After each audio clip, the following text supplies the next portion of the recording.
It's a tale that's been heard all too often in the true crime community. The tale of killers deciding they have the power and right to play God. The crime is most common when working in the medical field, where criminals have unadulterated access to some of the most helpless people. Sometimes dubbed angels of death, these killers will pick off patients as they please, even if those patients are healthy and recovering prior to their death. This story is no different. We're going to journey through the life and crimes of Michael Swango. Swango was an American physician whom death seemed to follow no matter where he went, and for a reason. In a world before global connectivity was available as it is today, Swango would go on a crime spree that would claim up to several dozens of victims. Spanning across multiple states in the United States and even making his way into African countries, Swango would leave suspicious trails of death behind him with every move he made. Prepare yourself for the story of how one American physician would take the lives of many innocent and unsuspecting victims. Born in October of 1954, Swango found that he had a fascination for death from a very young age. Generally home with his mother, his father would be away serving in America's Marine Corps. Because of this, it wasn't often that he would get to see his father.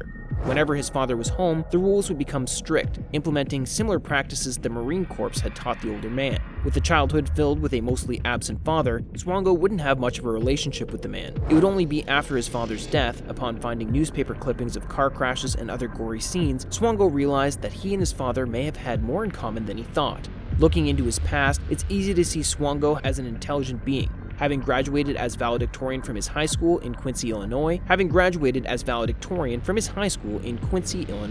After high school and a brief bout of college, perhaps unsure of himself, he would follow in his father's footsteps and join the Marine Corps. This seemed to be the extent of information available about this time in his life, aside from Swango being honorably discharged from the service in 1980. When he returned home after serving in the Marines, Swango would attend Quincy College, now known as Quincy University. He would major in biology and chemistry during his time here.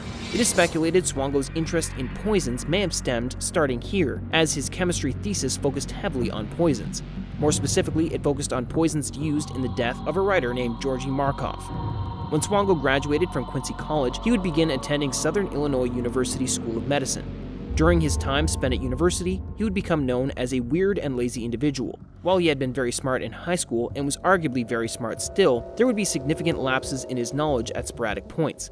Some of these knowledge lapses were basic information. For example, when asked to point out the heart on a chest x-ray, he was unable to do so. Swango would nearly not graduate as he began to slack off his studies and reports, instead focusing his mind on attending ambulances. He enjoyed being so close to crime scenes and seeing the results of whatever gory situation had happened. He got caught faking an OBGYN report and several other reports as well, choosing the lazy route of becoming a doctor.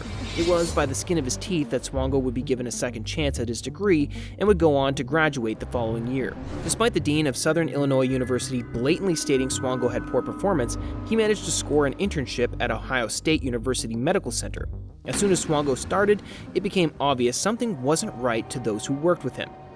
Whenever he was one of the medical staff on schedule, he would run the night's rounds. Patients who were previously recovering began to die. Suspicions only grew worse when Swango was caught by a nurse injecting medication, or so he said, to a patient. Already under suspicion from this, when the same patient would become ill later that day, it solidified the nurse's suspicions. The nurse who found Swango injecting said medication into the patient reported this to the hospital administrators, hoping to prevent any more illnesses or deaths caused by Swango. However, she was met with backlash. The administrators told her she was being paranoid and brushed it for the majority. To their credit, they did do an investigation, though it was not thorough. In fact, it is thought that the inquiry only happened to avoid any scandal. What the administrators did not realize was by not conducting a thorough investigation, they were allowing a murderer to stay in their facility. Unknowingly serving patients onto a silver platter for this murderer, the hospital would have Swango temporarily moved to a new area of the hospital. Unsurprisingly, the deaths would follow him, but that wouldn't be the reason he was ultimately released from his duties. His sloppy performances would mix into his suspicious activities, resulting in Swango being let go by the Ohio State University. With that suspicion still surrounding him, he would return home to Illinois. Returning to Quincy, Illinois, Swango would be employed by an ambulance company once more. If the company had bothered doing a background check on Swango, they would have learned that he had been fired from the ambulance job he had during medical school for misconduct. This information may have been important in preventing his actions. Swango was known for his odd personality and morbid fascination in crime scenes, but no one would have known what he intended to do. As Swango became more comfortable in his job, his coworkers began feeling sick after eating or drinking things. Suspicion quickly fell around Swango, just as it had during his time in Ohio. When he was caught tampering with the food and drinks of the coworkers by contaminating them with ant poison, it was dealt with promptly. Swango would be arrested by police soon after the discovery. Swango would be convicted of his crime and sentenced to 5 years in prison. However, this 5-year sentence would not last, as the criminal would be released on good behavior after serving only 2 years. Upon his release, he would move to Virginia, finding a job as a career counselor for some time. While at this job, he would try to poison his coworkers again, but was fired after being found working on his crime scrapbook at work. He would find a new job as a lab technician in Virginia, and his habit of poisoning his coworkers continued in this new place. Working in this position as a lab technician, Swango met a nurse named Kristen Kinney, and they reportedly fell hard for one another. Poisoning coworkers appeared not to be enough for Swango after a while, as he would change his name so he could begin applying for hospital positions again. This would prove to work out in his favor, along with his ability to forge essential documents, as he was offered a residency at the University of South Dakota. Swango and girlfriend Kinney would end up moving to South Dakota. Some sources say they worked together at the hospital, but in different sections. Unsurprisingly, the deaths of patients followed Swango to South Dakota. He would be comfortably killing patients once more until he made the cocky mistake of applying for the American Medical Association. Unlike the previous locations of Swango's employment, the American Medical Association would perform a thorough background check. Shocked by what they uncovered, they informed the director of the University of South Dakota promptly. Swango was released, and this new information surprised Kinney, as she had no knowledge of his life before her. Even having the knowledge after the fact, Kinney elected to stay with Swango. Being found by the American Medical Association did not stop Swango from continuing to apply for medical positions. It was during this time of looking for medical positions, he would begin poisoning his girlfriend.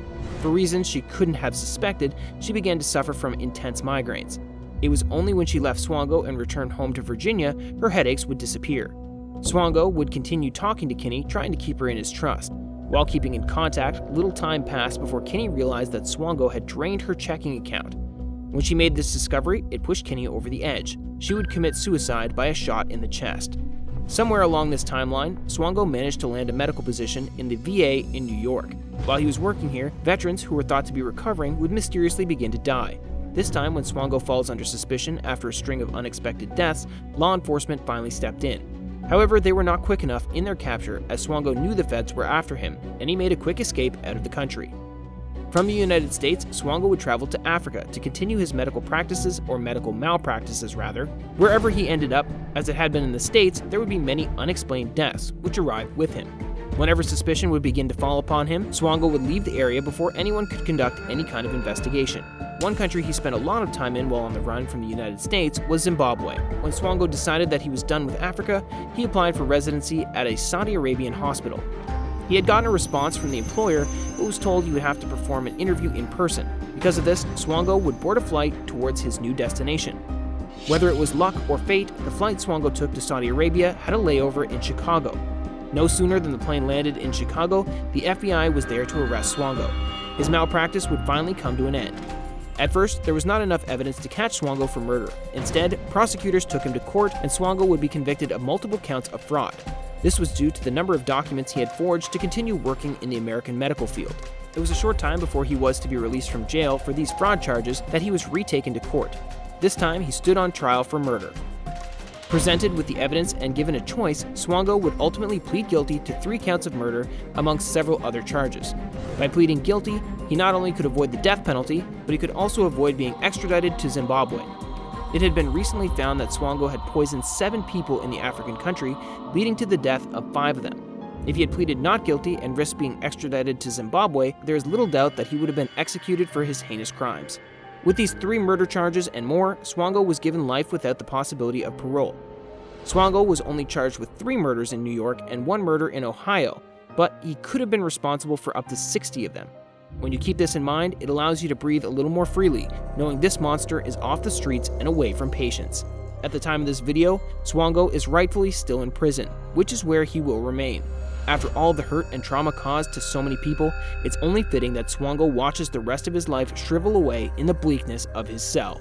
There is little doubt he will die while still incarcerated.